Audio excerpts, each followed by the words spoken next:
Chapter 1. To whom is Christ saying, Come?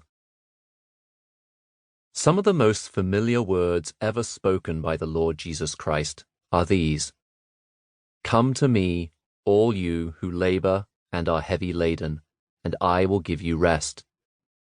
Take my yoke upon you, and learn from me, for I am gentle and lowly in heart, and you will find rest for your souls. For my yoke is easy, and my burden is light. Matthew chapter 11, verses 28 through 30. The words are not some sweet platitude suitable for embroidering on a bookstore throw pillow. The Lord Christ at this time was confronting cities where he had raised the dead, healed every sick person, and taught his most unforgettable sermons. But many in these places considered him a seven-day wonder and went on in their lusts and anger. This was just an inconvenient time for them to think about religion and consider coming to him. Coming is never convenient.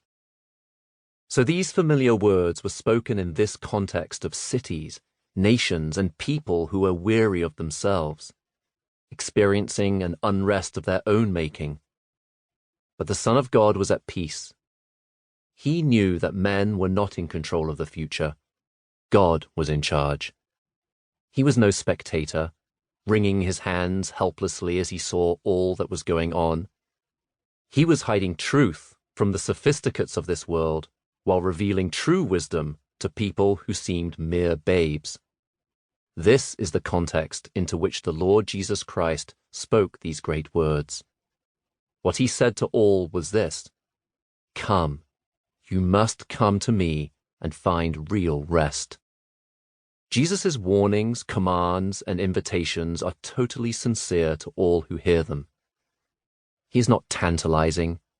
He does not flirt with men, waiting for the first show of interest and then giggling, moving on. Who may respond to this invitation? We can answer it in a few ways. Jesus sincerely beckons the worst of the human race to come.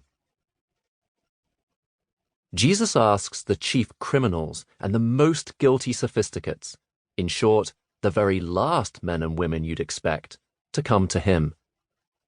You might have expected that Christ would desire good people to come and follow him, not rotten stinkers. But consider with me for a moment the parable of the Great Supper, recorded in Luke chapter 14. It tells us that a certain man laid out a huge banquet. He sent his servants out to invite all his friends to come to it, but many of them, hearing the invitation, made excuses and refused to come.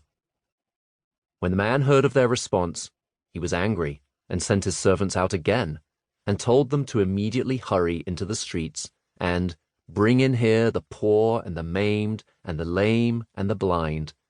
Go out into the highways and hedges and compel them to come in. Luke chapter 14, verses 21 and 23. Who is to come to this banquet? How does the Master describe the people they must invite? The poor.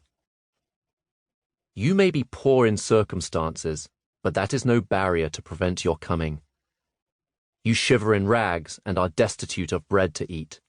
But today, and now, the poor have the gospel preached to them. Matthew chapter 11, verse 5. You are poor spiritually, lacking in faith, in virtue, in good works. You have no grace and, what is worse, no hope. I want to tell you that my Master is sending you a gracious invitation today to come.